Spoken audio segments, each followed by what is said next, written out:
right, I think we're going to be getting going right now. Thanks for everybody today for joining us. We're bringing the next edition of our monthly productivity webinar series. And today we're going to talk about the top 10 new features in Microsoft Word 2016. As you know, Microsoft's been developing lots of new capabilities into their tools, and we're finding that people really don't take advantage of them. They just continue to use the feature set they've been using for years, and there's lots of new productivity benefits to taking a look at some of these. So we put together a good list for you today. A little bit of housekeeping first. All attendees are in listen-only mode, so we won't be able to hear you if you speak up. If you have questions, we will have a question and answer session at the end. You can type those into the GoToWebinar question box or the chat box. We'll get those either way, and we'll circle back at the end for those. And again, thanks for joining us. We'll go ahead and get started. Let's go to the next slide. Okay, I have a couple real quick slides on Apex. If you don't know the details, we're an IT managed service provider, and we have clients throughout California and a couple of other states as well. And what that means is we can help you with your IT in your business. So we can take care of the day-to-day technology, let you get back to running the business, and keep an eye on things for you and make sure you're getting some innovative solutions that can help drive your business forward rather than just keeping up with the day-to-day issues that are popping up. You can see our mission statement on the right there below a picture of our building. We've got technicians with over 85 IT industry certifications. Our team has grown to about 30 employees. We're actually recruiting for 4 more at the moment. And we're very proud that MSP Mentor magazine, that's kind of the J.D. Powers of IT managed service providers, creates their top 501 global list, and we were rated number 258. So that's a pretty good honor for us here at Apex. Next slide.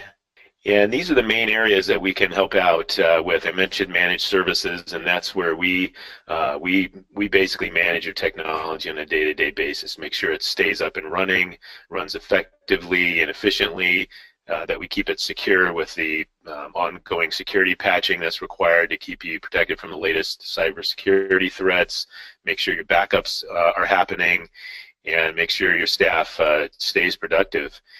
We also do end-user support, so our clients' staff members can call us directly. We have a fully staffed help desk here in California.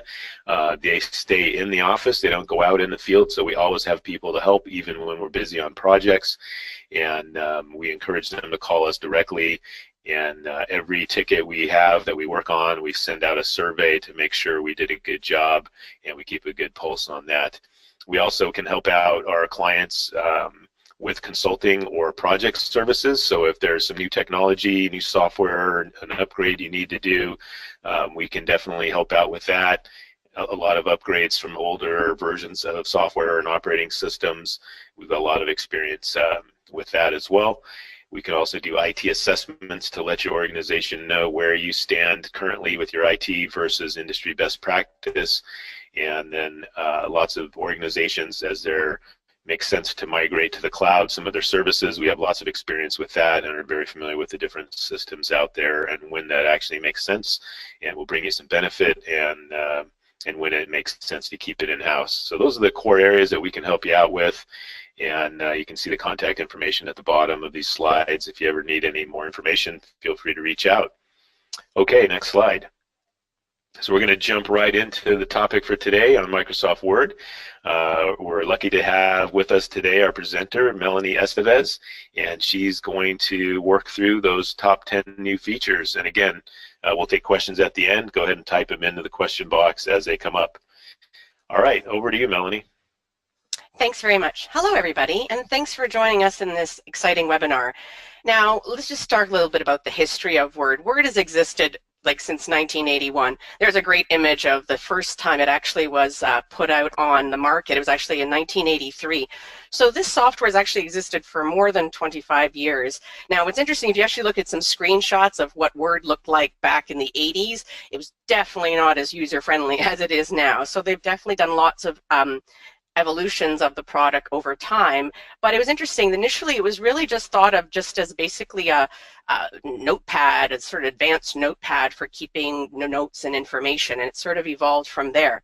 So why would you use Word? Well, a lot of people use, different Microsoft products for different reasons. Like I've noticed there's people who use Excel for minute meeting and tables for words. I've seen people who use Word for spreadsheets, but honestly, Word was initially really created for document support and document creation. So things like letters, reports, meeting minutes, research.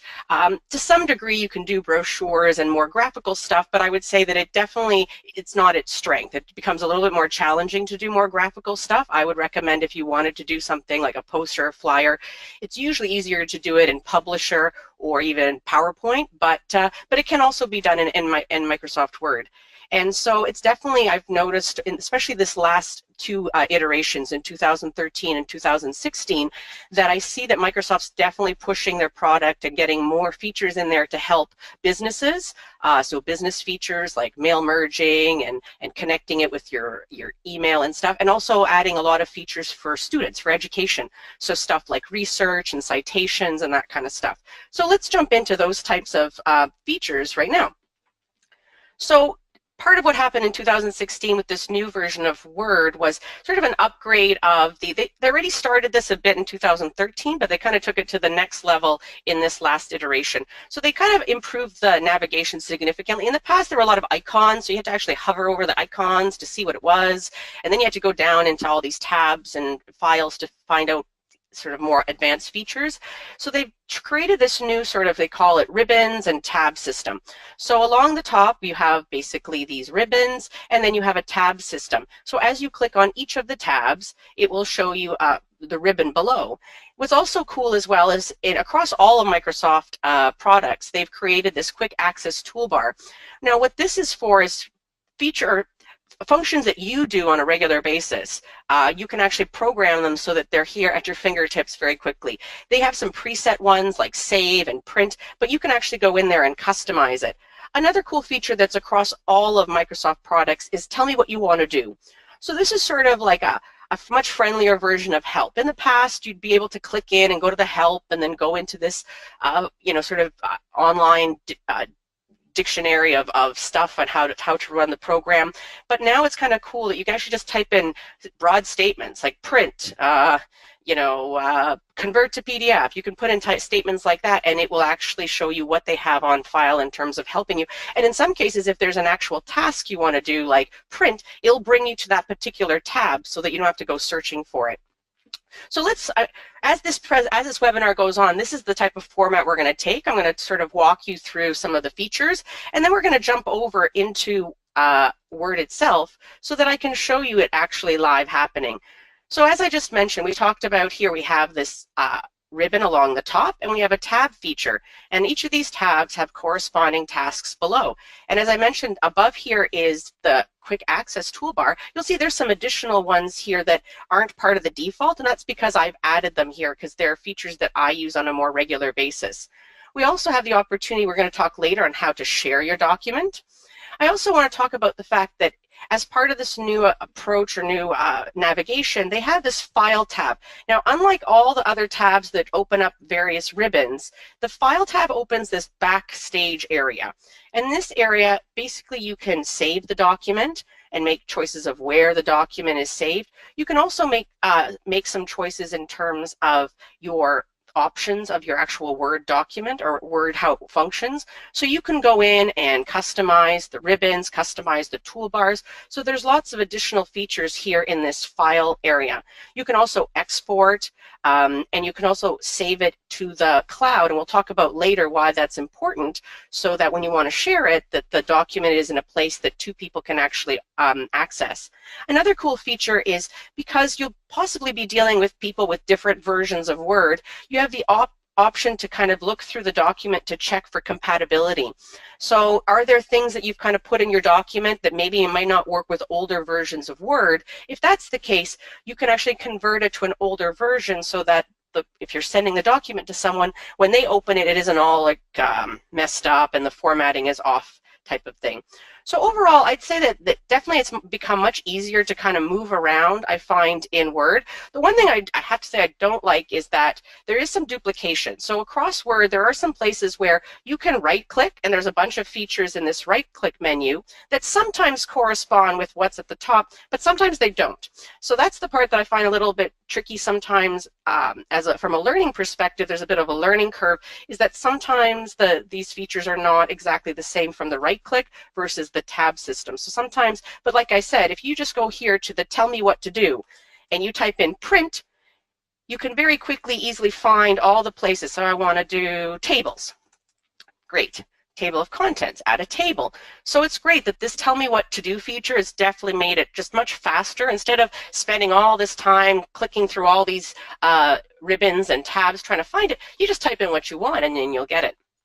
Let's jump into the next feature, which I think is great. This is the, we're going to have to do it a different way, this way. Okay, the insight and the smart lookup. So as I mentioned, Microsoft's definitely sort of pushing their products and creating sort of functionality for educational uses as well. And I definitely find that the smart lookup and the research feature are two features definitely seem to cater to a more educational environment. So let's talk a little bit about the smart lookup. So I'm going to jump over. Basically, it allows you to do searching online. So I can right-click on any word I want. I'm going to go to transform, and I'm going to right-click, and I'm going to smart lookup. So basically, it's going to go online. I have to have access to the internet, and it will find, I have two options. I have explore, which will give me terms, web terms. If it makes sense based on the word, it might send me some images, and it will also give me define, which will be basically an online, more expanded thesaurus than what actually exists within Word itself. You can also access this smart lookup or research through the references tab. So if I click along the top along references, you'll see there's this area I just talked about. There's the smart lookup, which just helps you look for stuff online. And then there's also the research tab. So let's talk a little bit about the research tab. So research is more for that exact purpose. You want to do a bit of research. So let me find a word that sort of makes more, let's see, I'm going to type in technology trends. Actually, no, I'm just going to go here to researcher and I'm going to click it on. I'm going to close the smart lookup just so that I have more space here. And under research, let's just type in Word 2016, see what we get. So it's going to go online and it's going to find topics of journals, websites. So I can go in here and sort of click around, read the journals. What's cool about it is I can click in and actually like read the actual information, or if I want, I can go back in here. I can click into them and actually read the information. What's also cool though is that you can, right at one click, add this sort as a citation. So say you're using some of this information from this particular journal, very quickly you can just one click, you can click to add this source as a citation. What's also cool is that Microsoft, if notice that you haven't created a bibliography, it will prompt you to ask you, do you want to create a bibliography? Now, I'm going to say no thanks, because in this instance, it's going to create the bibliography right here in the document. And I actually would rather create the bibliography at the back. So you can do this after the fact, because Microsoft keeps track of all these different citations and will group them all into your bibliography at the end. So right now I'm going to say no thanks. Another cool option is the fact that if I'm going here to websites and I actually go into one of them and just take a look, here we go. I can right click and I can highlight all this and I can decide, I'm going to open in reading view here. So I'm reading the article and say I want to put this in my actual document. I can highlight it and you'll see I have the option to add it to my document and cite it, or just add a quote itself. So if I add and cite, you'll see that it actually will cite it, and then it also, again, really wants to put it in the bibliography. So it'll keep prompting me, unless I click this don't ask me again, for a bibliography. I'm just going to say no thanks. Same thing, and if I just wanted to copy and paste just the information, I can just add. So this is a great feature if you're doing a bit of research. I find a lot of people, they save all these websites as bookmarks and then go back to them, when you can actually just very easily copy and paste the content that you want into your document and actually cite it as you go along, which is great. All right, I'm going to just undo this so that we can use it a little later. And I'm going to close that, and let's jump back to our presentation. So we talked about researcher. So again, it's in the same area as references, just for your information along the references tab if you want to find it. Let's talk a little bit about sections. So the one thing I've noticed with a lot of people talk about is that how Word sometimes, as you add new content, stuff gets pushed down and moved across pages, and you don't want stuff split up. And this is where sections definitely help. Sections also help if you want to change your headers and footers across your document. Say you're working with a longer document and you want the header and the footer on the first page, say like your table of contents, to be different than the header and footer throughout the document. This is where working with sections definitely kind of helps. So let's talk a little bit about that. So the way you find the sections area and functionality is on the layout tab along the top. And there's going to be a section called breaks. And then this is where we're going to have a bunch of options. So you'll have the option to either say break the text to the next page. So basically from this point on, text will be pushed to the next page so that it's not split up. You also can have a continuous saying that there's just to the next section, but it's on the same page. So then you have to actually have sections in your page itself. You can also decide to push the content to the next even page or the next odd page. Where that comes in handy is, say you're creating like a printed document, like a report that's going to be printed, and you want the information to always be on the right-hand page or the left-hand. So this is where you can make some decisions so to make sure that you have some blank pages along the way. So let's show you how that actually works when we actually go into Word. Okay, so I'm in this document here, and I'm just to show you what's going on here, I'm going to double click on the header section, and what you'll see is, if I go up here to the top, we have first page header, section 1, and there's my, oops, I'm going to correct this one here, and then I also have my footer, section 1 here. Now you'll see though, I've already done this, I have header section 2. So what this allows me to do is I can change this completely. I'm going to put in change completely. So what you'll see here, if I close out of this, is that the header up here on the first page has not changed, but the header on the second page has changed. And let's go take a look. Oh, so if I double click here on the header, you'll notice that on the third page, I had kept the same section. So it's going to keep the same type of header throughout the document until I change the section. Well, how do I change the section? Let me show you that. So I've just closed out of and the way you do that is you just click anywhere else on the page. So right now I'm in the header formatting or footer formatting. I'm just going to click anywhere else on the page to close out of that. I'm going to go here to the bottom of our approach, and I'm just going to put my cursor somewhere, and I'm going to go along the top to layout, and I'm going to choose the option here to drop down for breaks. And I'm going to choose the option to have next page section break. So this makes sure that any other content from this point on will show up on the next page. So we push that over, and it also creates a different section. So now when I double click, you'll see here that now this header is now section 3. So again, I can now make this a different header completely. So again, where this comes in handy is, again, a lot of times if you're creating a report or some sort of a document where you want different headers and footers across the document, having these sections definitely kind of helps make sure that it doesn't transpire across the whole document, which is great. And as I mentioned, it's also a good opportunity if you're finding that content, like this, what I have right here, our team. It's kind of showing up here, and I really want it to always show up on this page. So I'm going to go back here along the top to layout, and I'm going to go to breaks, and I want to say make this point in which one page ends and the next page begins. So I want to add this here, and then this makes sure it's a page break. So you see the difference here. These are section breaks here at the bottom, and these are page breaks.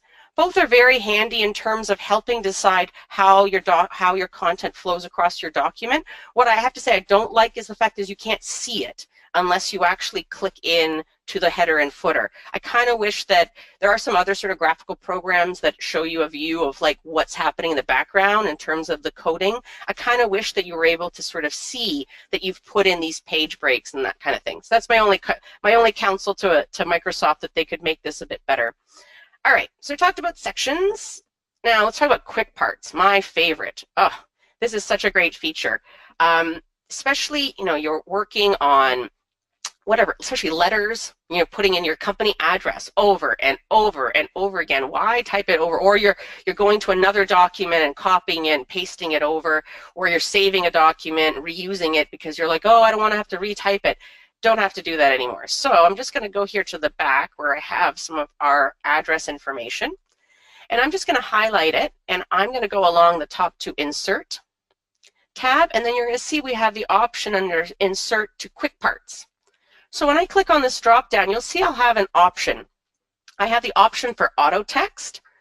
I also have the option to create a building block organizer, which I'll talk about in just a second. But let's talk a little bit about this auto text. So when I click here, I have the option to save the selection to the auto text gallery, which I'm going to do. And I'm going to say that this is our address info. And you can decide, where it should be in terms of a header or footer if it starts getting a little bit complicated. You want to know what category, if you want to do categories. If you end up creating a lot of these different quick text, maybe you want to create different groupings. But at this point, I'll just leave the rest all here, insert content. You can also making sure it's only in its own paragraph, but I'm just going to keep it insert the content only, and okay. And so basically what will happen in the future is, say I'm in a document and I say we're here and I want to put in our information. I'm going to go here to Quick Parts, and I'm going to go to the auto text, and you'll see I'm going to put in our address info, and bam, it's all there, which is great. So another part of this Quick Parts feature is the building blocks organizer. So this kind of encompasses a whole bunch of quick features that Microsoft has created for you. They're kind of spread out all over the place. There's headers, there's footers, there's cover pages. But what's great is Microsoft kind of put them all in one little place called the Building Blocks Organizer. And when you click on this, you'll see that any of the auto text or quick text that you've created, like we just did with the address, you'll see here. But you'll also see other sort of quick text or quick features that Microsoft has created. So we have like cover pages, I can go down, there's footer formatting, there's header formatting. So what's neat about this is that, so this is all happening already, this all created. Say there's this cover page, you like it, but you want to change the coloring. What's cool is you can actually go in and edit it slightly and resave it, and then it will show up as your own company cover page in the future. So this, again, a little bit more of an advanced feature, but this building block organizer gives you lots of different sort of preset options that you can add to your document. Good stuff. We'll see if there's any questions. Nothing yet, Melanie. All right. Good stuff. Okay, we're going to work with styles.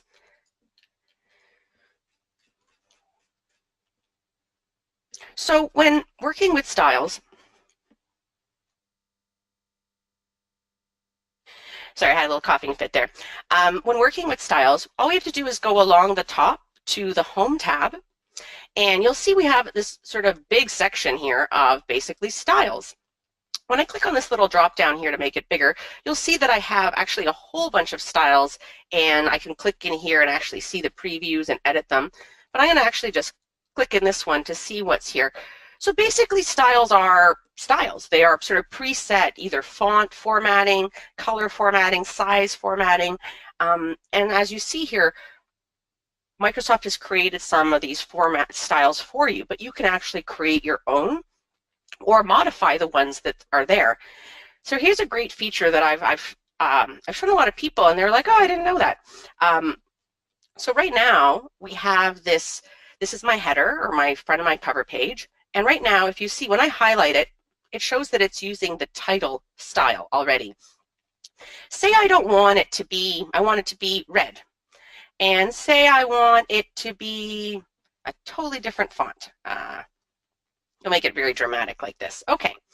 Now, you can go in and create your own style, new style, and pick all the formats, which is great and all, but there's such an easier way to do it. All you have to do is, so you've highlighted your actual text that you want, you go up here and you right-click and you update title to match this section. So basically in one click, you've now reset this style to be what you want it to be. So you could spend a bunch of time sort of making sure that your title is a certain look and feel, your header is a certain look and feel, subheadings. And what's great is instead of spending all this time clicking in, and you can, like, don't get me wrong, you can do it. You can go in here and say, you know, Apex, so maybe it's our Apex brand header style, right? We can get in here and get really specific, and then go in here and actually modify it and stuff.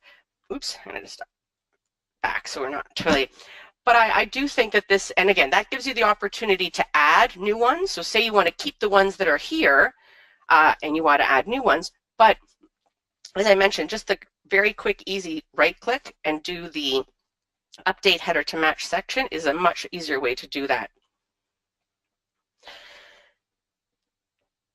All right, let me just move back over here. All right, let's talk about themes. So themes are a way that you can actually sort of control the look of your document, especially if you're doing a longer document and you don't want to have to keep, say you have a particular branding color for your company and you don't want to have to keep picking it from the list. You can actually use a preset theme that Microsoft has created, or you can create your own. And you'll see that it's found on the Design tab along the top. Let me show you.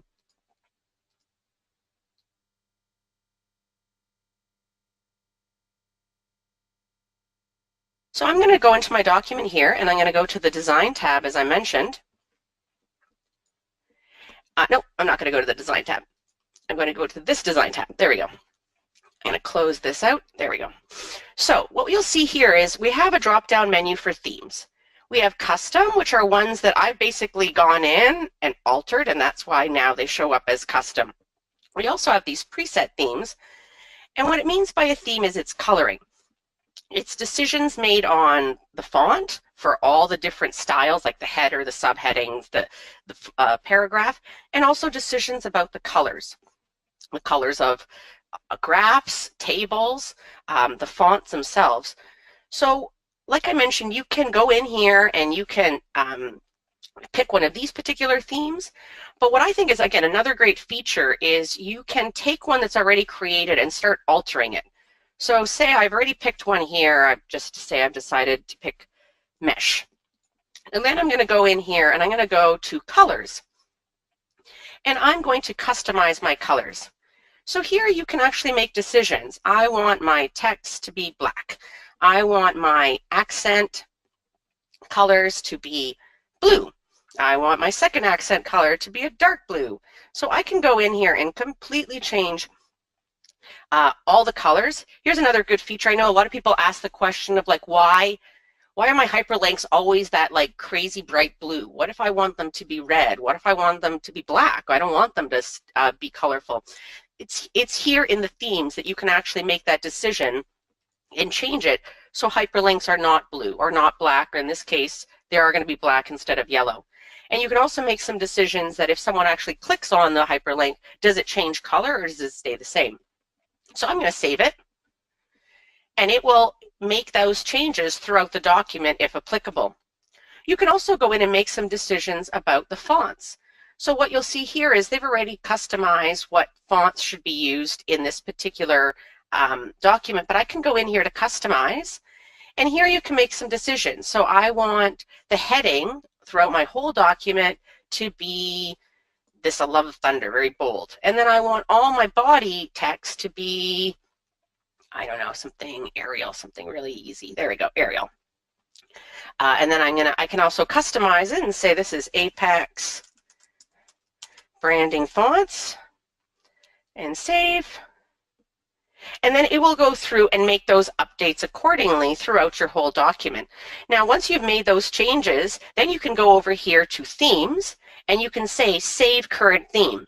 So basically it will take all these changes that you've made to the theme that you're working with, and I'm going to make this Apex branding theme. Now what you'll notice is when we go here to the themes section, you'll notice that the Apex branding theme now shows up as an option under custom.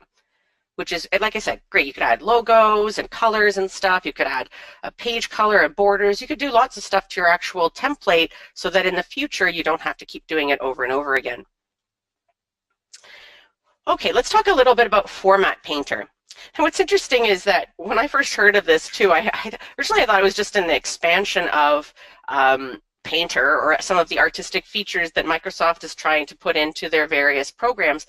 But it's interesting that it's not. It's actually just a feature that copies and pastes the whole format of something over. So let me show you how that works. And what's also cool about it is that Format Painter exists across all programs in Microsoft, Excel, PowerPoint, etc. So say, for example, I am here, I copy, I highlight something, and I go to Format Painter. When I go and paste this elsewhere, oops, I don't know when I pasted all that. Okay, let's try this again. So I take this, I Format Painter, I go underneath, then I paste it, and I don't know why it's pasting all this other stuff with it, but it must be taking something from the back end. Oh, it's taking this. Okay, not a good idea. It's taking something from the back end as well. But basically, in a nutshell, it's taking all the formatting of the page in the background, and that's why it's seeing this. I don't know if you guys noticed, there's this little background to our text. So it wants to copy that as well because there's an anchor attached to it. I didn't realize that. So I find it handy, but really, at the end of the day, I think that you can do the same thing by copying. You can copy something, and when you go to paste it, you have the option. You have the option to keep the source formatting. You can merge the formatting with what exists in the actual document. You can use it, you can make it a picture. So say you don't want it to be editable. You want it to be solid so that it's more from a security standpoint. You don't want it to be edited. Or if you just want to keep the plain old text, which I find useful when you're bringing content, say from the internet, it might have a lot of formatting in it. I think keeping the text is good. But at a sort of, from an easy point of view, you're supposed to be able to take this and format it at a sort of, click it at a glance. So I should be able to click this, click on this, and then it should take that formatting and apply it elsewhere. So I'd say it's hit or miss. I find that it works really well in Excel with different formulas, but sometimes with this I find that, see, like right now it just applied it to time and it didn't apply it to the whole thing. So it's a bit of a hit or miss, and as I said, you can get the same sort of features by the copy and paste options when you right click it. You also have the option here under paste, under the home tab, to do that as well. All right, search and replace 2.0.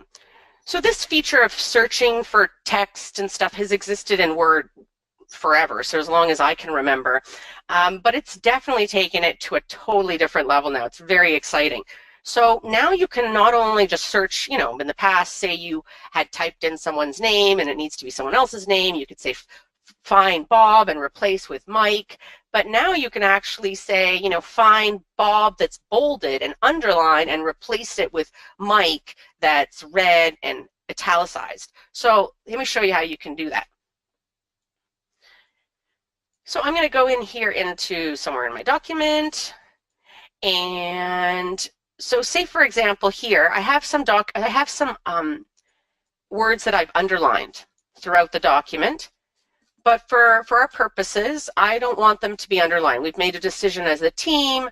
We don't want them to be underlined. We want them to be bolded. Now, I could go through the whole document and highlight these things and change the formatting, but I don't need to do that. I'm going to go up here to, we have a find and replace. Find, just find stuff. I'm going to click replace. Now we have find what and replace with what. So in our case, I'm going to go to format here at the bottom, and I have the option to do font. So before I get started, I'm just going to make sure my cursor is in that spot, in format and font. And what I'm going to say is I want to find anything that's underlined and make it bold. So I want to find anything. I'm going to choose underlined, and I'm not typing any words because I don't care about what the word is. I'm just going to go OK. So you'll see here search down underline. That's what it's looking for. And right now it says no underline, but I want to go in here and I'm going to do format, and I'm going to choose, I want to make sure that it's bolded. So basically what's happening now, it's going to search the entire document for anything that's underlined, and it will change it to be bolded. And so what I can do, now again, if you have a long document, you could do, and you're confident that everything is okay, and it's what you want, you could just do replace all, and it will go through the whole document in one shot and get it done. Or you can go here, and it will one by one show you what's happening, and you can make the decision, yep, replace, yep, replace, replace. So in this instance, ooh, it didn't take away the underline. I have to figure out why that is, but it did make it bold. So somewhere with this, search down underline. I have to figure out why that is, but it definitely helps in terms of changing stuff from, if you wanted to bold stuff. You can also in terms of colors. So I found, for example, if you go here to the find what, and we go to format, and we go to font, you can choose font color. So I found this helpful when I had a company where they changed their branding, and we had to go through all these documents and change all the headers from blue to green or whatever the case was. So this feature back then would have definitely helped, because it was a very manual process of going from blue, which was okay, and right now it's still doing for the underline. I want to get rid of that, but that's okay. And I'm going to go in here and do format, font. I'm going to change it to red, and no results found because I don't have any in those colors. But anywho, you kind of get the idea. Definitely a great feature, especially for longer documents.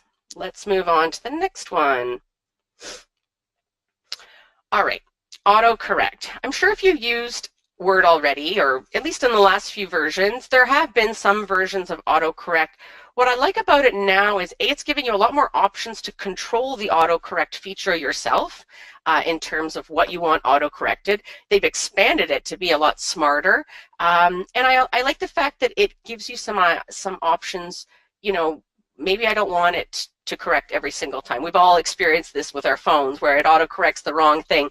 And with our documents on especially when our laptops or computers, it's a little bit easier to backspace and go back, but it definitely would be helpful to say, no, you know what, stop autocorrecting that because you're making me crazy. Or what I found was great is, you know, say you just constantly when you're typing, you know, spell receive wrong, you know, I before E, you know, you don't do it right you spell it wrong every single time.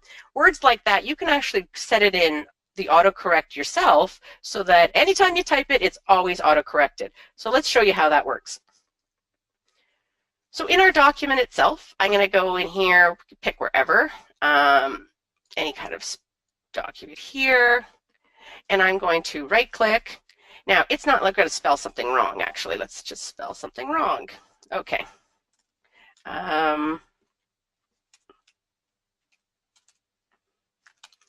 Okay, so I'm going to right-click, and you'll see when I right-click on it, it's going to give me some options of what this. So this is all considered the autocorrect. So it'll give me some options. It will also give me the it'll read it aloud for me. So say I'm not sure, and that's the exact spelling, it'll actually read it aloud for you so that you know the pronunciation is what you wanted.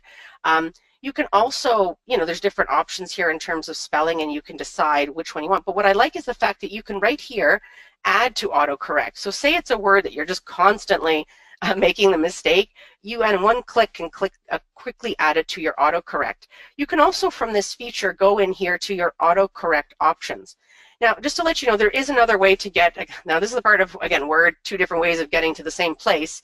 Along the top, I know how I mentioned when we go to the File tab, this is the backstage view, and this backstage view does allow for a lot of options and setting your features. So if I go here to the options here in the side, it'll do a pop-up window, and you'll see we have lots of opportunity to customize Word the way, and even Microsoft Office the way I want it. So I'm going to go, we're talking about autocorrect, so I'm just going to go to proofing, and you'll see here we have the option to autocorrect options. So I'm going to open that up. Now, like I said, we could have gone to that. I know it seemed like a lot of extra steps. I could have gone to that just by the right-click option as well. So this one was a little bit longer, but I wanted to show you that there is two ways. So what's great about this is, so here we go. Let's look at, we have some already chosen, so it can decide, you can decide like, do we autocorrect first letters in sentences, tables? See, these are sort of common autocorrections. People don't capitalize stuff. So, but you can make the decision that you don't want or do want these to be automatically done. Now, what is great is here is this long list of all the words and symbols that Microsoft has, or Word has added, and what the correction is. So you'll see here, like someone spells because without an E, it will type in, it will auto-correct it. You don't have to correct it. So remember in the past, Word, when you made a spelling mistake, it would, you know, underline it so you know it was wrong and you have to go over and make a decision. Well, with the autocorrect, if you make these decisions, if you keep typing, it will just correct it and keep going, right? So if that's the case with the because, so here's the, well, actually, yeah, we'll just use the because as an option here. So I'm going to OK out of this. So we just said if I type in this and I just press, even though it was without the E, I just, you know, I press space and it automatically puts in the E for me, which is great. So those are great sort of features to help speed up the process. Another feature of this autocorrect is fractions. So when you're typing in like half of something, you know, I just type in 1/t, and if I do a space, it autocorrects it to a half. Another autocorrect feature that's automatically in Word is like ordinals, so like first, second, third. So if I type in ST and I space, it'll automatically make that a sort of subscript font. And then the other part is hyperlinks. So if I type in a web address and I just press space, it will automatically make it a hyperlink for me if the address is correct, if it can find it on the internet. So yeah, so those are great little now I said you can go in and customize, but Word has definitely put in a bunch of features in there to make it much easier and faster for you to do a lot of these corrections automatically. All right, let's talk about generating a table of contents. Now again, you know, when we would use this, maybe reports, maybe, you know, maybe a booklet or something, but again, maybe from an educational standpoint, having a lot of content, you know, having it auto-generate so you don't have to sit there and go to page, well, back and forth, what pages, and also the whole formatting of it is definitely a great feature. Now, I'm going to show you a little trick because I don't find that this element of Word is very transparent, easy to use. So let me just show you how that all works. So here's my document. I'm just going to delete some of the stuff that we had added here before. Here we go. We got 5 pages. Now, if I go to references along the top, that's where I'll find my table of contents. Now, and then if I click on it, I have the option to do format 1, format 2. I can manually format it myself. You can go online and find some other versions. They don't have any more available.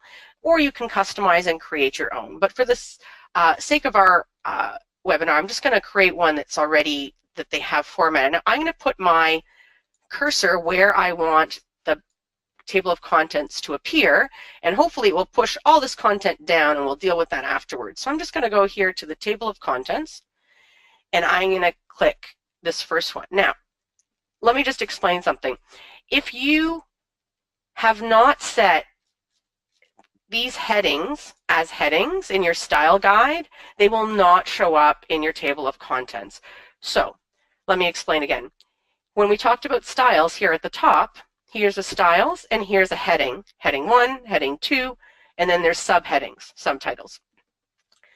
Word, when it generates your table of contents, it is looking for headings and subheadings. So if you have not set these titles in your documents as headings, nothing will show up in your table of contents. Learn that the hard way.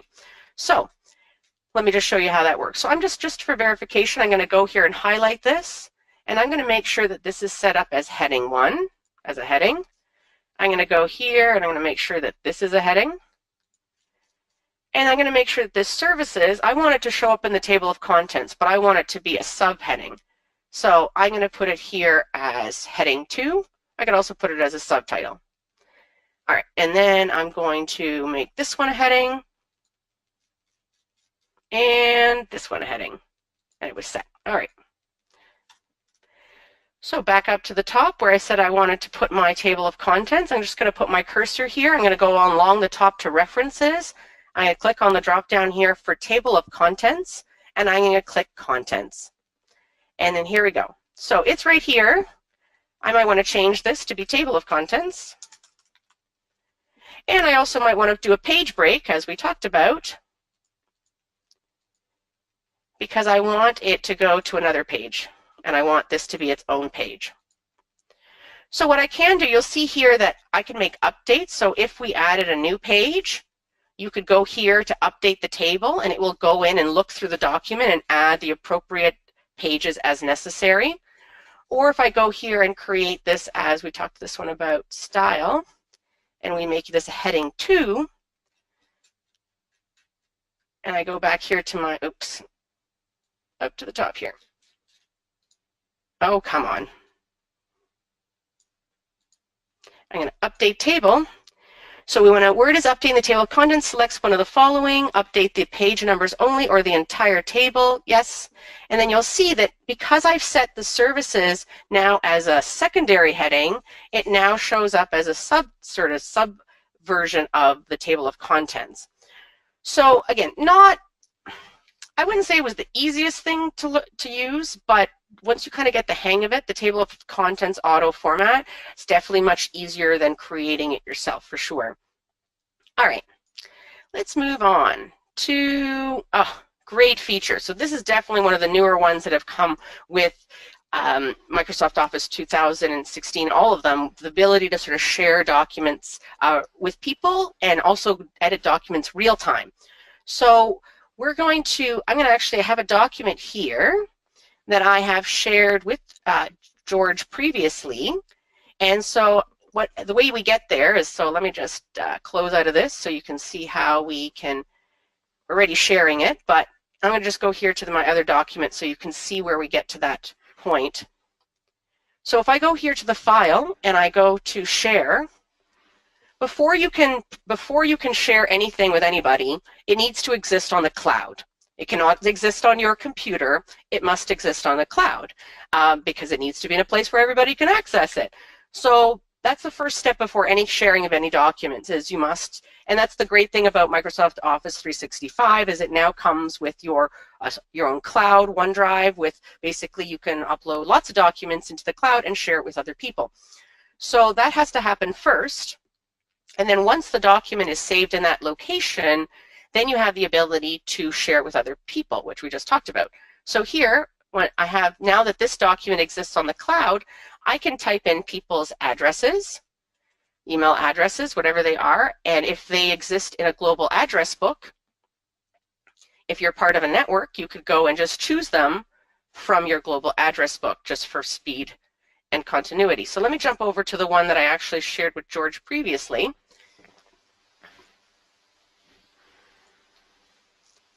And we're going to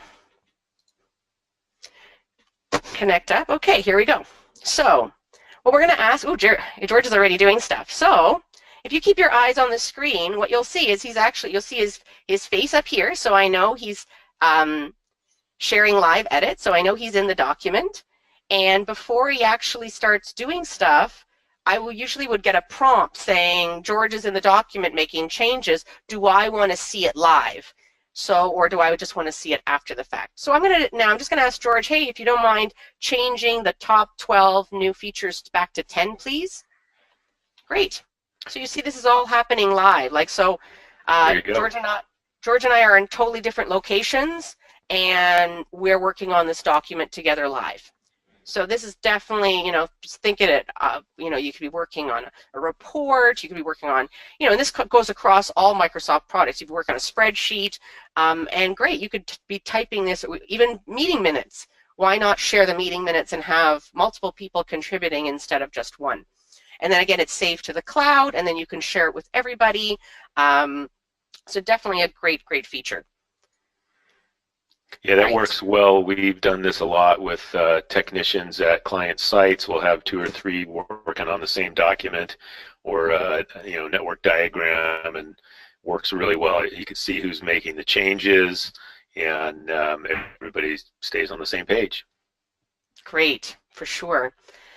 So just before we finish off and take your questions, I wanted to talk sort of like a little bonus feature that something very easy, but a lot of people aren't aware of, because I noticed, like, I'm sure here, I'll show you.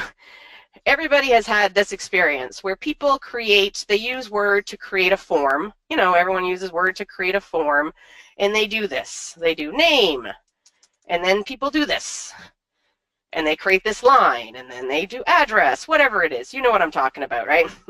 The problem with this approach is it's great if you're going to print the form out, right? Because then people are just writing in the lines.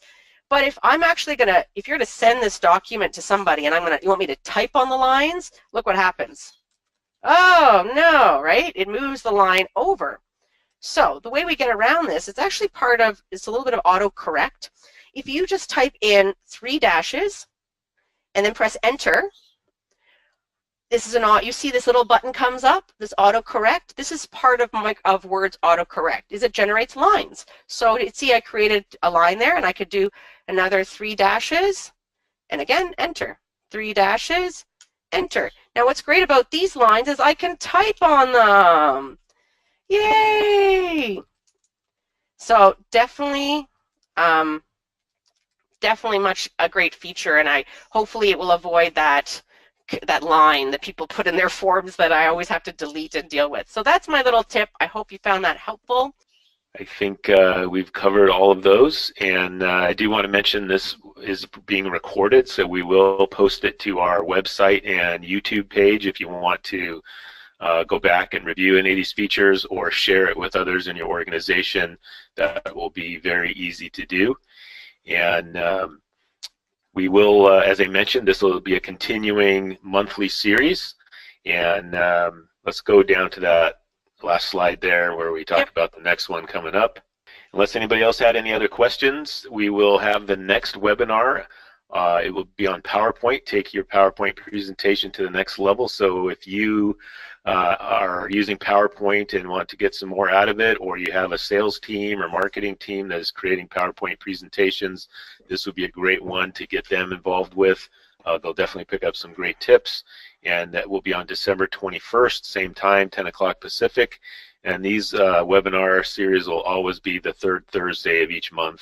And just so you can kind of plan on that. And we encourage you to invite your direct staff as well. These are the types of things that anybody in your organization that uses these tools in their job would benefit from. So again, thanks again for showing up today, and we will record this, post it to the website, and catch you on the next one. Thanks, Melanie.